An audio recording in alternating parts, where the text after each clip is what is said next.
So ito yung ating pangalawang unit na isi-shipping ngayon, guys. Ayan, so ito po ay Smiley Edition na 3-layer headlight, dual power slide, high roof. Ayan, white din po yung kulay niya, pearl white. Pareho silang dalawa. Setup na to ay umabot ng 342,000 pesos only. Yan, naka Smiley ka na sa top of the line ng DA64W. Ang customer po natin dito ay taga Quezon Road, City of Valenzuela. Yan, so isasakay natin to ng to go. Papakita ko din sa inyo ang setup niya, bakit siya umabot ng 342,000 pesos.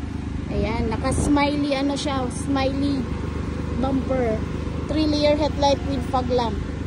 Naka-Japan mugs. Ayan, ito yung kanyang fender light. Ayan, so walang cover yung kanyang side mirror, pero automatic side mirror na yan.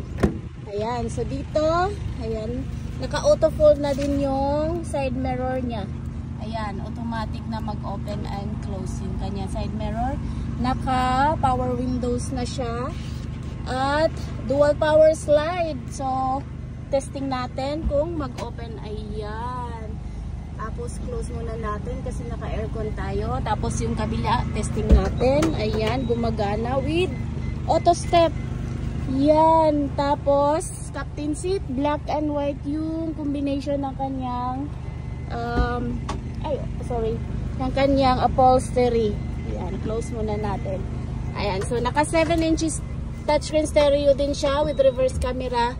Ayan yung mga sun visor niya, may lagayan dyan sa taas at naka dual aircon din si Smiley kagaya doon sa Sporty. Yan, so power slide. Ayan, with auto step, captain seat din ang upuan niya. Naka headrest and armrest, new ceiling. Ayan, ang ganda, new matting. Ayan guys, ang ganda. So, ayan, magkaiba sila ng taillight guys, kasi si Smiley and Sporty, tingnan nyo yung ano nila, taillight niya magkaiba. Clear itong si Smiley at doon naman black and white. Ayan, so may wiper din dito, pareho silang dalawa. High roof itong unit ni Sir. Ayan, naka-spoiler. Ayan, with plate holder. Dito sa likuran, ayan, meron siyang extra seat dalawa. Ito yung Smiley natin, customer from Valenzuela City.